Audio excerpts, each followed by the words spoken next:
Shalom semuanya. Ada sukacita? Ya, suara saya agak habis ya, agak serak-serak. Karena berapa hari ini ada retreat victory dan bersyukur Tuhan melawat ya.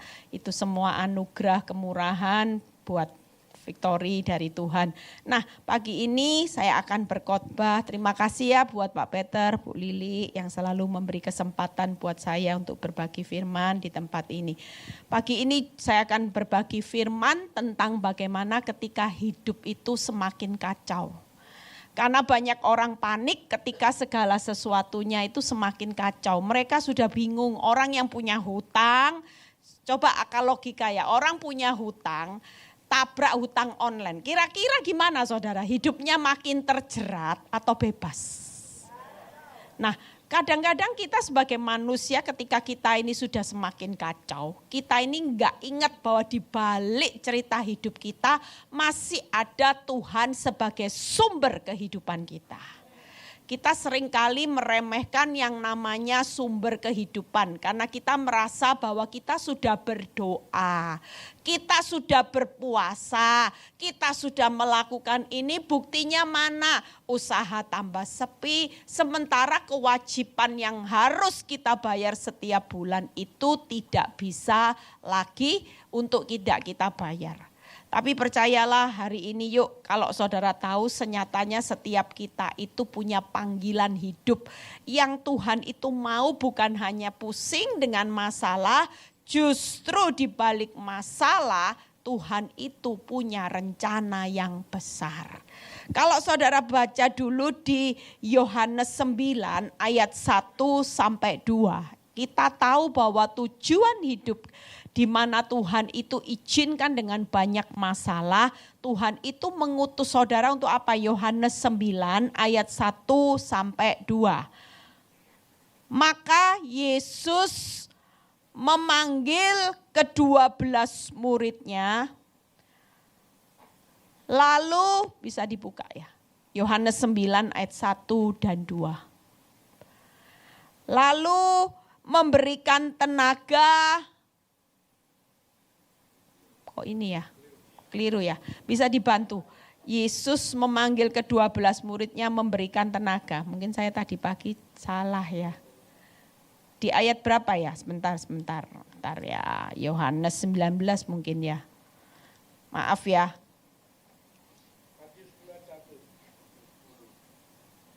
Oh, Lukas 9 ayat 1 ya. Maka Yesus ya, mungkin keliru. Lukas ya, salah bukan Yohanes, ya ampun. Kenapa bisa jadi Yohanes ke Lukas ya. Lukas 9 ayat 1 sampai 2. Maka Yesus memanggil ke-12 muridnya, lalu memberikan apa saudara? Tenaga dan kuasa kepada mereka untuk menguasai setan-setan dan untuk menyembuhkan penyakit-penyakit. Kita semua tahu bahwa Tuhan itu sudah beri kuasa. Makanya kemarin ada orang yang takut sama setan. Sampai ada yang satunya mau mati lampu, yang satunya takut.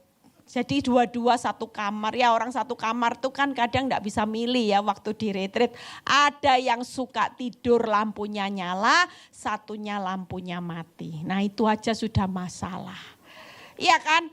Nah kalau ditanya gimana kalau saya lampunya mati saya takut setan. Nah ini ya padahal senyatanya kita percaya bahwa kita ini mau hadir dimanapun setan itu yang takut sama kita.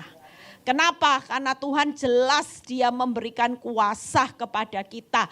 Bahkan kuasa untuk menyembuhkan penyakit. Kita ini punya kuasa. Sebenarnya kita sebagai anak Tuhan, sekalipun keadaan kita semakin kacau balau, kita masih punya kuasa. Kuasa apa? Kuasa doa. Orang lupa yang diingat cuman hutang online. Ada seorang ibu yang karena ditinggal suaminya, dia nggak dibiayai lagi. Dia akibatnya ambil suami orang untuk sebagai pohon ATM katanya. Bu, saya pengertian. Tiap hari saya ndak menuntut dia datang menemani saya. Biar dia temani istrinya, yang penting uangnya yang menemani saya tiap bulan. Banyak orang yang hari ini ketika makin kacau, bukannya tetap jadi orang benar yang saleh, tapi justru makin error. Orang sudah tidak lagi menghormati Tuhan hanya karena urusan perut. Sementara kita lupa kita sebagai anak Tuhan punya kuasa doa, kuasa perkataan. Di mana lewat perkataan ini bisa membalik keadaan. Karena firman Tuhan jelas berkata, seperti yang kamu ucapkan di hadapanku, demikian akan kulakukan. Kita punya kuasa berpikir, Tuhan melakukan jauh lebih banyak dari apa yang saudara doakan dan pikirkan. Semakin kita punya kuasa, lihat ayat berikutnya, lihat apa yang Tuhan mau dengan proses kehidupan.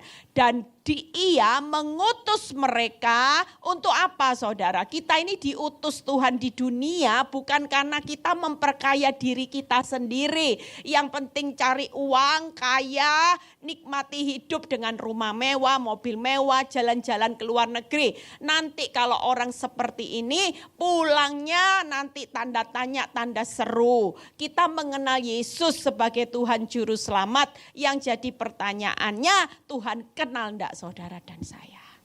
Karena jelas orang yang dikenal Tuhan itu adalah orang pilihan yang diutus untuk memberitakan kerajaan Allah dan untuk menyembuhkan orang, hidup jadi berkat.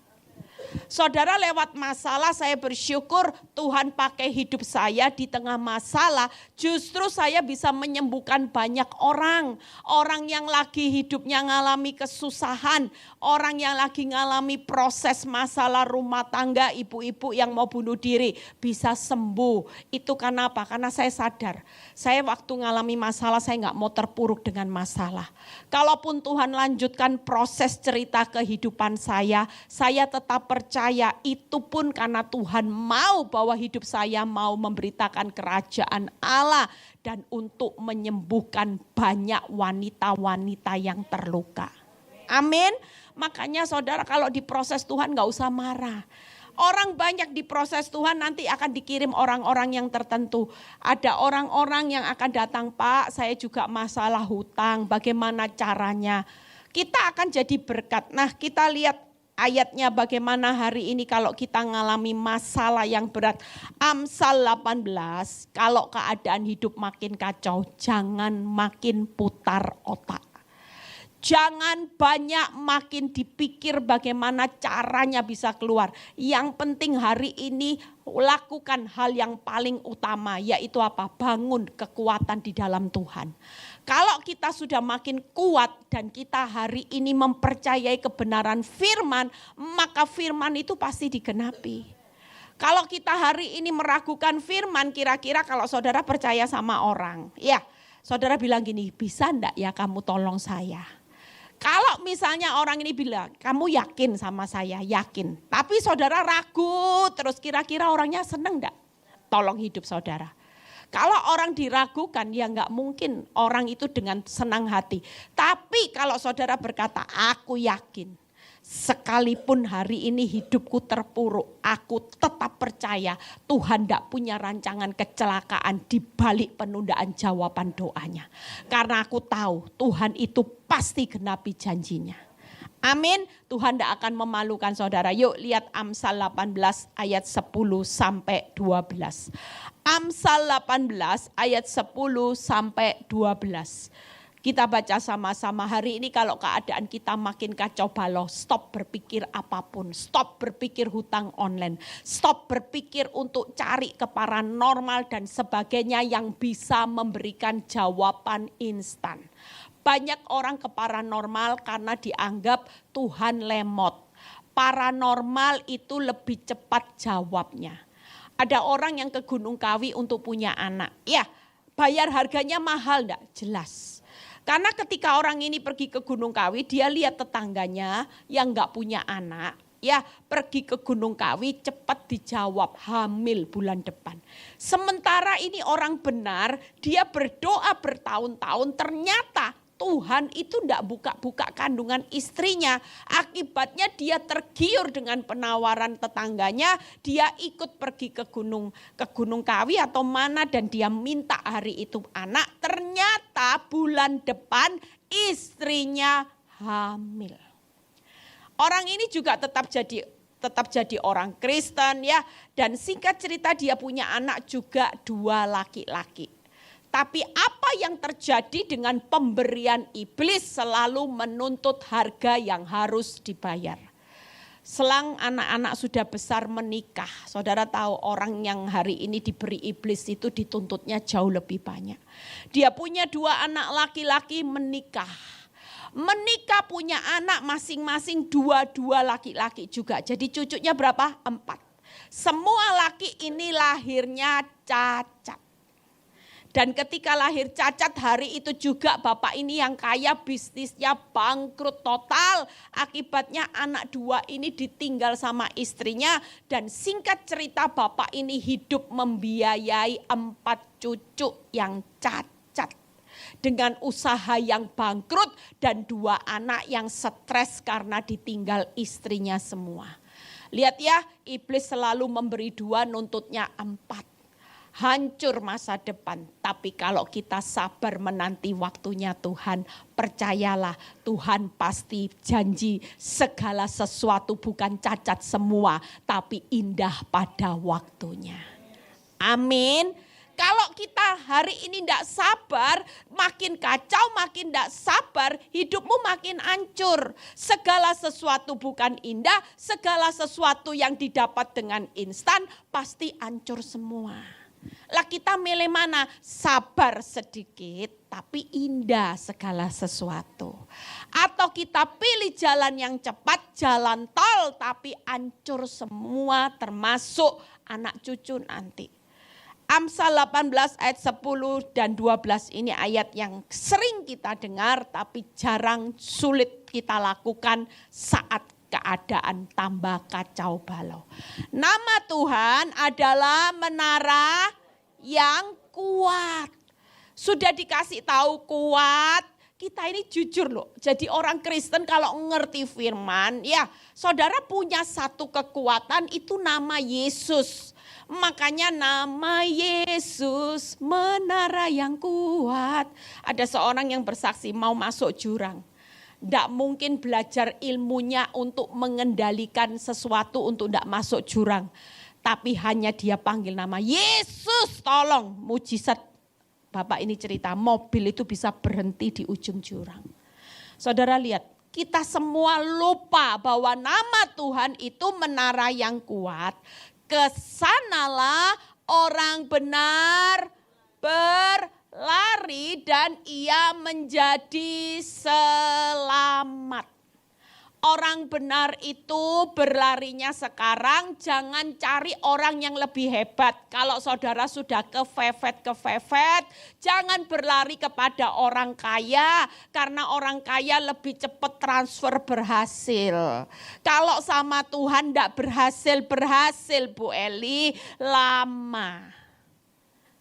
Kita selalu menuntut Tuhan untuk cepat jawab doa kita. Kalau kita ini mendatang sama Tuhan hanya butuh mujizat jawaban doa. Apa bedanya Tuhan dengan dewa-dewa yang saudara disembah oleh dunia? Suhu, ya paranormal yang saudara menganggap Tuhan itu siapa? Kita belajar mengikut Kristus karena kita mengasihi Kristus. Kita diberi waktu tidak secepat mungkin karena kita ini sedang dipersiapkan Tuhan untuk diutus. Supaya kita belajar melewati proses, lewat proses hidup kita memberkati banyak orang, menyembuhkan banyak orang. Itu poinnya Tuhan. Lah kalau semua instan gimana saudara? Apa bedanya? Makanya hari ini yuk lihat berikutnya apa yang dilakukan. Ayat 11 ya. Hari ini sudah siapa yang lagi kacau balau. Lari aja sama Tuhan. Panggil nama Tuhan. Tuhan Yesus, dalam nama Tuhan Yesus aku sudah serahkan seluruh kehidupan keuanganku, rumah tanggaku, penyakitku ke dalam tangan-Mu. Kalaupun jawaban doa belum instan, Tuhan berjanji serahkan kekhawatiran-Mu kepadaku, maka aku memelihara hidup-Mu. Saya 14 tahun walaupun belum teletabis sama suami. Belum berpelukan ya, saudara mungkin menantikan kapan Bu Eli ini berkesaksian berpelukan gitu ya. Tapi buat hidup saya enggak pernah marah sama Tuhan. Saya justru hari-hari ini dipelihara Tuhan luar biasa. Hidup dipelihara Tuhan tuh jauh lebih. Makanya hari ini jangan kejar jawaban Tuhan. Orang tanya Bu Eli, enak mana? Dijawab Tuhan cepat atau seperti Paulus? Jawabannya cuman bilang cukup. Kasih karuniaku. Ketika aku berkata cukup kasih karuniaku, engkau berjalan dengan kuasaku yang sempurna. Tapi kalau aku berikan engkau jawaban instan, belum tentu hari ini Eli jadi hamba Tuhan. Ibu Eli akan kembali ke sosialita lagi karena sudah teletabis. Sudah enak dagingnya. Mungkin hari ini saya nggak punya pengalaman hidup. Makanya suami saya kalau ditegur temannya selalu bilang gini, kamu ini loh istrimu sudah dipakai Tuhan luar biasa. Ya mbok kamu ini cepet tobat toh, cepet tobat. Dia jawab apa? Jangan. Justru kalau saya tobat bahan khotbah Bu Eli habis nanti. Nggak ada bahan khotbah dia, nggak punya lagi, habis. Ceritanya nanti lain, dia tidak bisa menguatkan banyak orang. Lihat ya, orang saya sampai waktu dengar jawaban ya memang benar juga ya. Saya kalau cepat dijawab Tuhan, tidak mungkin saya itu bisa dapat inspirasi, bisa khotbah tiap hari, bisa masuk YouTube tiap hari khotbah dengan tema yang berbeda. Orang sampai bingung gimana ya Bu ya, itu kasih karunia. Makanya kalau pengen jadi orang luar biasa, jangan cepat-cepat menuntut jawaban doa yang hasilnya langsung bim salah bim. Tiap kali saya berkata, Tuhan duri dalam daging, ini suami limited edition cepat berubah Tuhan. Buat Tuhan kalau mau berubah mestinya gampang. Ya, begitu kita ngomong berubah, Tuhan bilang berubah. Tapi Tuhan tidak mau ketika kita hidup dalam pertobatan itu hidupnya instan. Kalau instan saudara nggak punya cinta Tuhan. Tapi hari ini bersyukur. Ya, lihat berikutnya. Ayat yang ke-12. Amsal 18 ayat 12 kita baca sama-sama. Tinggi hati mendahului kehancuran, tetapi kerendahan hati mendahului kehormatan. Buka PowerPoint-nya 3 hal. Jadi hari ini, itu tadi belum dibaca ya. Kota yang kuat bagi orang kaya ialah apa saudara? Hartanya dan seperti tembok yang tinggi menurut anggapannya. Kita buka PowerPoint-nya bagaimana ketika hidup makin kacau, kita harus berlari kepada Tuhan menara yang kuat. Waktu saya berlari sama Tuhan, hidup saya hancur enggak? Orang mungkin lihat hidup saya bakal hancur, anak-anak hancur. Tapi waktu saya berlari kepada Tuhan menara yang kuat, bukan hidup hancur. Karena yang menyertai saya adalah Tuhan yang kuat. Hidup saya makin kuat. Amin. Segala sesuatu berjalan makin jauh lebih baik. Apa yang saya dapat di zona nyaman dengan apa yang saya dapat setelah menjalani proses, jelas kebahagiaannya jauh lebih bahagia hari ini. Orang bahagia bukan ditentukan oleh hasil. Bukan karena hartamu banyak dulu engkau bahagia. Bukan karena suamimu cinta engkau dulu baru engkau bahagia. Bukan karena engkau sembuh kanker dulu. Banyak orang cepat mati saat kanker. Kenapa? Karena pada waktu mereka menghadapi sakit mereka tidak bisa bahagia. Orang ketika tidak bisa bahagia dan sukacita, zat tubuh dalam tubuh ini mengeluarkan zat racun. Apalagi kalau hati tiap hari sedih, sakit hati ini memproduksi racun. Imun yang namanya daya tahan tubuh itu pasti turun. Makanya orang bilang gini, Bu, kamu ini makan apa ya vitamin? Saya heran, lah tiap hari terbang sana terbang sini, hidup lompat kok ya enggak pernah sakit. Saya percaya ketika saya merasa, padahal kalau dilihat orang tanya, Bu perlu obat tidur untuk tidur? Enggak, makan banyak semua. Hidup tidur nyenyak, makan banyak. Orang pikir saya perlu obat tidur loh setiap hari. Kenapa? Karena saya sudah memutuskan bahagia. Tidak perlu tunggu suami teletabis dulu. Tunggu berpelukan dulu. Saya bahagia karena saya tahu saya punya sumber kehidupan yang sudah menjamin hidup saya secara pasti. Uang banyak bisa jamin hidup. Kaya raya punya rumah ratusan, punya pabrik mungkin puluhan, bisa menjamin hidup. Bisa menjamin hidup kekal, mati tidak ada yang dibawa. Apa arti hidup? Kalaupun suamimu cinta sama hidupmu, mati bisa sama-sama enggak. Kemarin ada seorang ibu yang ikut retreat. Ya, ibu ini kasihan. Sampai sudah ditinggal suaminya meninggal COVID. Sampai hari ini tuh belum bisa move on, saudara. Nangis sampai bajunya hari ini, Bu, baju suami saya itu enggak pernah saya cuci. Jadi kalau kangen saya bau-bau.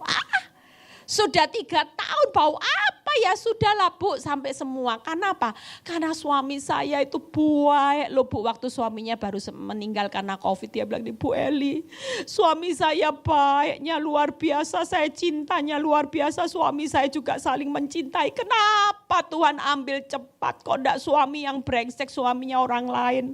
Kenapa Bu Eli, suami yang baik-baik ini Bu Eli pergi hanya karena COVID, padahal suami saya itu yang enggak pernah sakit Bu Eli. Sampai hari ini dia enggak bisa move on.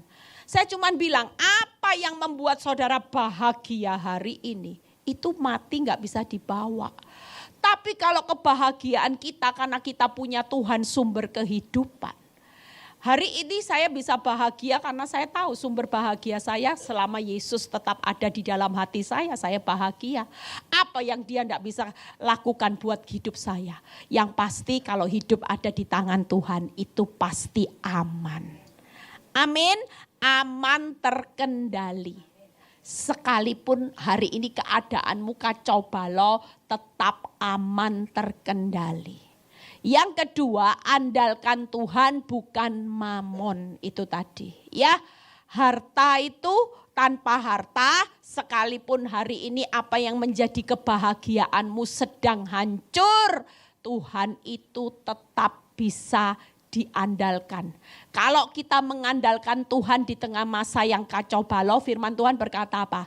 Diberkatilah orang yang mengandalkan Tuhan. Lah kalau kita mengandalkan kepintaran kita, hancur. Saya kalau ngandalin otak saya sendiri untuk memulihkan rumah tangga saya enggak jadi hamba Tuhan.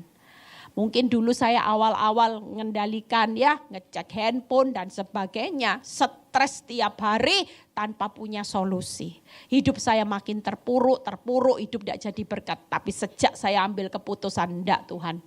Apapun yang terjadi saya tetap percaya firman. Selama saya mengandalkan Tuhan, hidup saya pasti makin lama makin diberkati. Amin. Ketika hidup saya diberkati, hidup saya jadi berkat. Kalau hidup, ya saudara jangan pikir hidup diberkati itu hanya uang. Kita hari ini bisa jadi berkat untuk menguatkan orang banyak. Itu hidup diberkati loh saudara. Saudara belajar pengalaman hidup.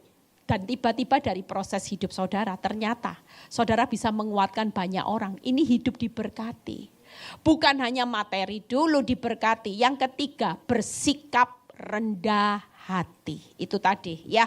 Kalau kita sudah kacau balau, jangan makin sombong. Sudah miskin sombong. Nah ini ya. Kita hari ini kalau sudah memang tidak mampu, sudah angkat tangan aja sama Tuhan. Jangan tinggi hati nyalain Tuhan. Apalagi nyalahin pasanganmu gara-gara itu. Hidup saya susah, gara-gara suami brengsek, gara-gara ini enggak.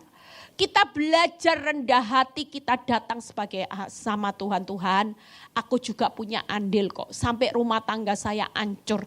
Aku dulu adalah seorang istri yang bukan istri yang ideal. Saya nuntut punya suami yang ideal, tapi saya bukan istri yang ideal. Saya masih suka nanduk, saya suka maki-maki orang. Itu sebabnya hari ini, yuk kita sebagai anak Tuhan 3 hal. Kalau keadaan makin kacau, berlari kepada Tuhan. Setelah berlari, andalkan Tuhan dan bersikaplah rendah hati. Karena Tuhan itu melihat hati. Lihat satu persatu ketika hari ini berlari kepada Tuhan. Kita belajar dari seorang Daud. Daud itu waktu menghadapi Goliat. Kira-kira saudara, keadaan kacau enggak? Jelas. Diukur dari kekuatannya sudah enggak mampu. Dilihat dari kekuatannya sudah enggak mampu. Goliat punya senjata lengkap. Sementara Daud itu enggak punya apa-apa saudara. Hari ini kalau engkau enggak punya apa-apa, kita masih punya Tuhan. Saya dulu merasa kecil hati. Kalau saya lihat musuh saya bilang gini, Tuhan, saya 40 tahun, sana 20 tahun. Coba toh Tuhan, mau dipermak kayak apa juga enggak bisa Tuhan. Saya kalau mau punya uang sekalipun ke Korea, mungkin saya bisa bayar dokter. Dok, tolong dok, ini muka 40 tahun, gimana caranya? Pokoknya harus bisa 20 tahun. Mungkin dokter berhasil, tapi saudara lihat saya kabur semua nanti. Aneh enggak saudara? Dan saya banyak lihat orang-orang yang terlalu di makeover ya. Karena suaminya ada seorang ibu yang datang, kasihan loh. Karena dia hari itu melihat suaminya selingkuh. Dia mulai berusaha dengan kekuatannya mempercantik diri. Dia operasi karena memang suaminya kaya. Dia operasi wajahnya begitu, semua hidung dioperasi, dimancungin ya. Bibir dibuat tebal ya. Mata dibuat belok ya. Terus wajah dibuat tirus. Saudara tahu jadinya? Bukannya tambah cantik saudara. Kalau lihat dia itu kayak banci saudara. Muka itu jadi aneh. Makanya kalau muka itu di tangan manusia itu tetap beda. Ya, mungkin kita bolehlah tacap dikit-dikit ya, ini melorot sini. Ada loh Pak jemaat saya, kasihan waktu itu, Bu Gem doain saya. Kenapa? Saya habis benang loh. Kenapa? Kan harusnya habis benang mukanya kenceng. Tapi benangnya copot satu Bu Eli. Jadi ini naik, ini turun. Aduh Bu Eli, gimana ini? Muka saya sekarang aneh. Satunya naik, satunya melorot Bu Eli. Jadi kepingin cantik malah kacau. Makanya hari ini sudahlah ibu-ibu, rahasia awet muda, hati yang gembira. Amin. Bapak-bapak juga, kalau pengen awet muda, hati itu harus gembira. Selama saudara mau punya uang berapapun, mau ditarik benang, mau benang 1000 sekalipun, kalau tiap hari susah benangnya putus, tidak bakal kuat.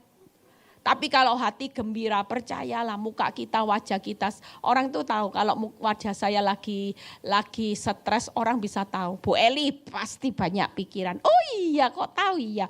Biasanya mukanya berseri-seri, orang pasti bisa baca. Makanya hari ini yuk kita lihat satu persatu ya. Jangan sampai kita ini mengandalkan kekuatan. Kita lebih baik berlari. Lihat Daud ini luar biasa. 1 Samuel 17 ayat 45. Apa yang dilakukan Daud ketika dia menghadapi Goliat? Hari ini kalau kita menghadapi Goliat, keadaan makin kacau balau.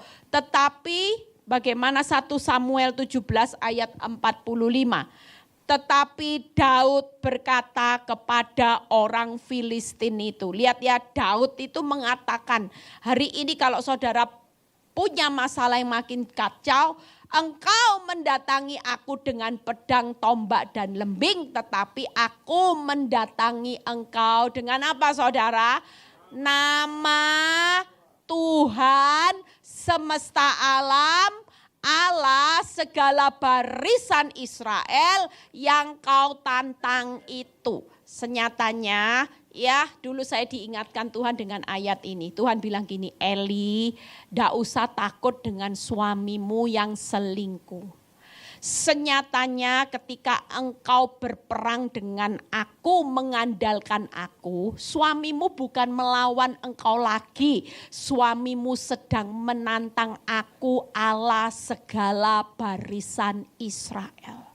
Ndak usah takut, ndak usah operasi plastik, ndak usah pakai kekuatan apapun. Cukup hari ini berlari kepadaku, andalkan aku. Karena senyatanya suamimu hari ini menghadapi kekuatanku. Kalau saudara lihat suami saya walaupun jatuh bangun dalam dosa, waktu saya tiarap, hari ini saya bersyukur. Suami saya juga sudah terima Yesus sebagai Tuhan dan Juru Selamat.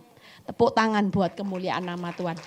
Mungkin kalau saya enggak ngandalin Tuhan, suami saya enggak akan ditangkap jiwanya. Ini yang paling penting. Kenapa? Kalau dia sudah kenal Yesus, suatu kali misalnya ada apa-apa, dia tahu kemana dia hari itu harus berlari. Amin. Itu sebabnya hari ini yuk kita lihat Yesaya 32. Ayat 17, kenapa kita perlu berlari kepada Tuhan? Siapa sih nama Tuhan Allah Israel yang saudara panggil? Yeremia 32 ayat 17. Yeremia 32 ayat 17. Ini nama Tuhan Allah barisan segala Israel. Yeremia 32 ayat 17. Ah Tuhan Allah, lihat ya. Sesungguhnya engkaulah siapa saudara yang telah menjadikan langit dan bumi dengan kekuatanmu yang besar, dengan lenganmu yang terentang, tiada suatu apapun yang mustahil untukmu. Hari ini pastikan kalau saudara berlari kepada Tuhan, buka PowerPoint-nya. Siapa nama Tuhan menara yang kuat? Yaitu berlari kepada Tuhan yang menjadikan langit dan bumi. Kira-kira saudara ada enggak? Dewa, ya kekuatan siapapun yang paling hebat yang menjadikan langit dan bumi. Ada enggak? Loh kita ini punya Tuhan yang sudah menjadikan langit dan bumi. Kenapa saudara enggak pernah berlari?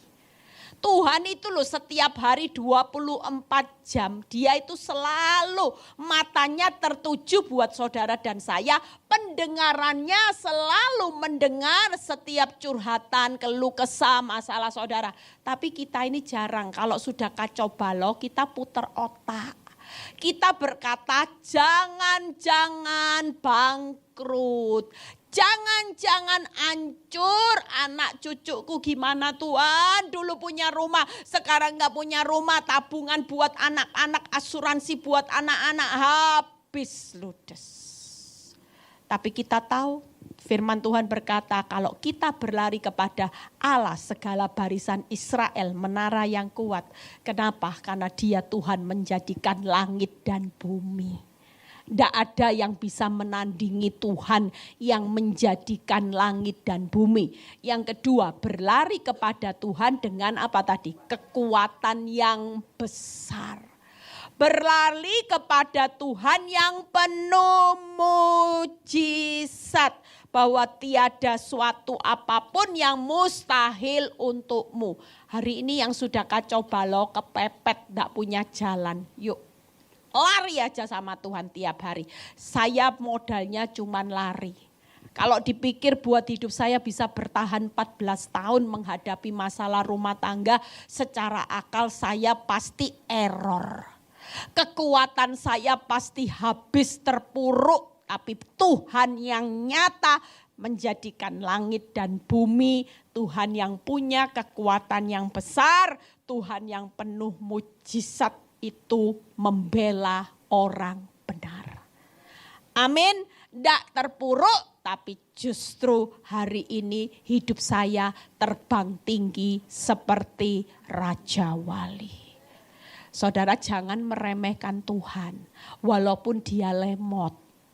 Karena Tuhan punya rencana yang jauh lebih besar. Dia mau menjawab doa yang jauh lebih besar dari sekedar cuman pulih. Dulu saya cuman doa, saya panggil nama suami saya, nyoto kembali. Nggak kembali-kembali saudara. makin parah. Kenapa? Karena Tuhan punya rencana yang jauh lebih besar dari sekedar nyoto kembali. Dia mau pakai hidup saya untuk menyembuhkan banyak wanita-wanita yang terluka. Karena Indonesia ini nomor 2 rating perselingkuhan. Bukan kebetulan. Pasien selingkuh tiap hari bertambah. Mulai banyak kasus. Saya sampai bilang gini, Bu Eli itu orang dunia, enggak, orang Kristen termasuk pendeta yang bisa berkhotbah. Dan bahkan ada seorang pendeta yang bilang gini sama suaminya, kalau Tuhan benci perceraian itu ayat salah yang nulis. Orang enggak cocok kok disuruh dicocok-cocokkan. Enggak mungkin, jalani hidup itu salah. Ayat yang lain benar, tapi yang benci perceraian itu salah yang nulis. Lihat, saudara lihat ya. Firman diputar balik hanya untuk kepentingan dosa. Orang gak pernah berpikir hari ini semua dibutakan sama iblis. Lihat Amerika mulai menata hukum. Orang lahir hari ini di Amerika nanti kalau peraturannya sudah keluar. Anak lahir tidak boleh ditentukan status laki perempuannya dulu sampai anaknya sendiri yang milih. Kamu lebih suka laki apa lebih suka perempuan? Saya ketemu pendeta di Amerika waktu saya khotbah, Bu, Amerika ini parah loh Bu. Saya barusan dipanggil sama guru di sekolah, dipanggil orang tua dikumpulkan. Dia bilang gini, Bapak kalau anakmu mulai berubah, jadi laki mulai dia sudah kewanitaan, Bapak jangan sekali-kali hukum anak. Bapak harus memberi kebebasan, memang dia ini dilahirkan wanita. Saudara lihat ya, semakin kita mendekati akhir zaman, bukannya manusia makin waras, makin edan. Semua pikiran makin error, dosa dilegalkan. Kita hari ini sebagai orang benar tetap status kita. Hiduplah menjadi terang di tengah dunia yang gelap dan angkatan yang bengkok. Kita tetap jangan bengkok. Jangan pernah memutarbalikan fakta kebenaran. Lihat yang berikutnya, poin yang kedua. Ya, bagaimana andalkan Tuhan bukan mamon. Kita lihat Daud di 1 Samuel 17 ayat 46 sampai 47. Hari ini jangan andalkan apapun yang jadi mamonmu. Walaupun saudara jadi seorang ibu rumah tangga, ya mungkin saudara hari ini punya kemampuan untuk hidup sendiri tanpa suami. Sekali lagi, jangan pernah andalkan apapun kekuatan. Selama kita mengandalkan kekuatan kita ini di mata Tuhan menjadi orang yang terkutuk. Apa yang dilakukan Daud? Hari ini 1 Samuel 17 ayat 46 sampai 47. Bagaimana ketika Daud mengandalkan Tuhan, hari ini juga Tuhan akan menyerahkan engkau ke dalam tanganku dan aku akan mengalahkan engkau dan memenggal kepalamu dari tubuhmu. Jujur, waktu Daud mengatakan ini sama Goliat, kira-kira Daud lihat enggak Goliat itu besar? Dia kecil, dia enggak punya apa-apa. Kalau Daud itu enggak ngandalin Tuhan, dia pasti mundur teratur saudara. Dia lihat gini, wih Tuhan musuhku Tuhan, aku belum pakai senjata aja diinjek gini sudah kalah Tuhan. Tapi Daud itu berani saudara. Dia bisa ngomong sama Goliat, Goliat ya lihat ya. Tapi dia bukan ngandalin kehebatannya, dia sebut nama Tuhan. Dia bilang gini, lihat ya Tuhan hari ini akan penggal kepalamu, tubuhmu. Hari ini juga aku akan memberikan mayatmu dan mayat tentara orang Filistin kepada burung-burung di udara, kepada binatang liar. Supaya seluruh bumi tahu bahwa Israel mempunyai Allah. Berikutnya ayat 47 kita baca terlebih dahulu. Dan supaya jemaah ini tahu bahwa Tuhan menyelamatkan apa saudara? Bukan dengan pedang, bukan dengan lembing, sebab di tangan Tuhanlah pertempuran dan Ia menyerahkan kamu ke dalam tangan kami. Apa yang hari ini engkau sedang berjuang untuk merebut kembali, mungkin dulu kebangkrutanmu. Engkau berjuang untuk merebut kembali sampai hari ini belum kebuka. Mungkin itu rumah tangga yang hancur, mungkin semua yang masa lalu engkau lihat engkau bisa mengandalkan semua ini. Tapi hari ini Tuhan mau kita semua mengandalkan Tuhan. Daud ini kalau saudara baca dia luar biasa. Dia punya iman yang mengandalkan Tuhan dan dia sampai berani bilang gini, hari ini juga ya kamu akan lihat. Tuhan itu yang akan memenggal kepalamu, dia akan memenggal kepalamu bukan dengan pedang, bukan dengan lembing, tapi di tangan Tuhanlah pertempuran. Hari ini kau tidak perlu cari lembing, tidak perlu cari pedang dulu, baru kau bisa menang. Lembing berbicara apa? Saudara tidak perlu cari pertolongan manusia dulu. Saudara tidak perlu kehebatan saudara cari ini, cari ini, cari ini. Kalau di tangan Tuhan, tangan saudara perlu berusaha enggak? Kalau berbicara tangan Tuhan, berarti tangan Tuhan yang sedang bekerja. Tangan kita diperlukan Tuhan hanya untuk melipat tangan. Saya selalu ajarin jemaat ini. Melipat tangan itu berdoa. Ya. Mengangkat tangan itu berserah. Membuka tangan itu bersyukur. Itu aja sudah yang dibutuhkan. Lipat tangan berdoa. Saudara angkat tangan berserah. Saudara membuka tangan. Saudara bersyukur. Selebihnya pertempuran yang akan memulihkan masalah saudara. Tangan Tuhan yang sanggup membuat mujizat. Itu 3 hal, lihat ya. Jadi percayalah hari ini yuk 3 hal bagaimana Tuhan itu akan mengandalkan Tuhan bertindak, menyerahkan dan mengalahkan musuh. Andalkan Tuhan menyelamatkan, sudah. Bu, tidak ada bukti baik suami bakal berubah. Tidak perlu lagi. Tuhan tidak perlu bukti baik suamimu harus baik di rumah dulu. Ada banyak orang yang bersaksi bisa tobat. Saya tanya suatu kali sama bapak. Pak, kamu bisa kembali sama suami istrimu itu gimana?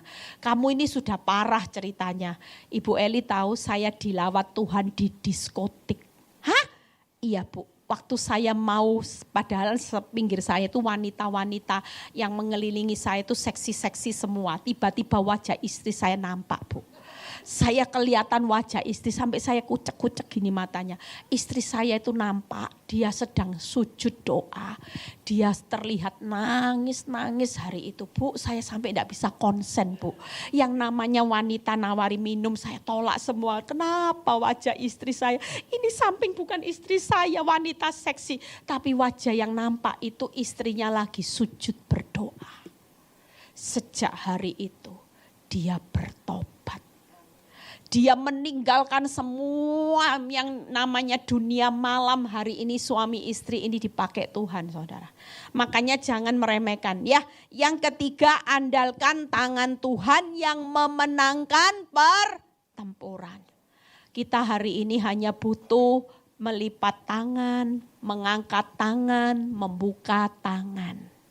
Waktu itu engkau lakukan, maka percayalah tangan Tuhan sendiri yang akan bekerja mengalahkan Goliat-Goliatmu yang hari ini membuat keadaanmu makin kacau balau, itu akan dipulihkan oleh tangan Tuhan.